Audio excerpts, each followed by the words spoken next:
চলে এলাম তোমার শহরে। তোমাকে তো এখন অনেক হেভি লাগছে।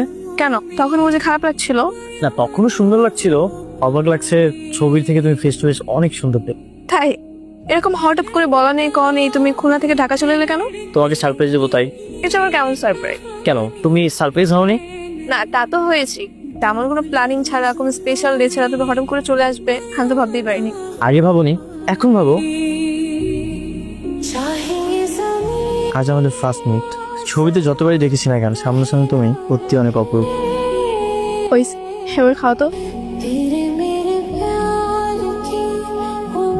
এই ছেলে, এই আমার কথা শুনতে পাচ্ছ? এই কি হয়েছে বাবা? পরে বলছি সব, আগে ভিতরে যেতে দে, আগে সর সর সর। এই বদমাশি, কি বলেছিলাম?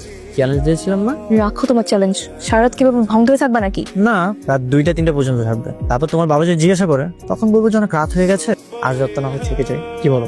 তোমার অনেক সাহস হয়েছে তাই না? তুমি নিজেই নিজেকে চিনতে পারছো না? না, আমি তো নিজেকে চিনতে পারছি না। আমার বাড়ি কোথায়? আপনারা কারা? আমাদের চিনতে না পারাটা একদম স্বাভাবিক ব্যাপার, কিন্তু তুমি নিজেই নিজেকে চিনতে পারছো না, এটা তো অস্বাভাবিক ব্যাপার। না সত্যি, আমি আমাকে চিনতে পারছি না। আমার পরিচয় কি? আমার বাড়ি কোথায়? আমি কেন নিজেকে চিনতে পারছি না? কেমন অভিনয় করলাম? খুবই পচা। খুব পচা অভিনয় করেছি তাই না? আমার অভিনয় দেখে তো তোমার বাবা ভরকে গেছে।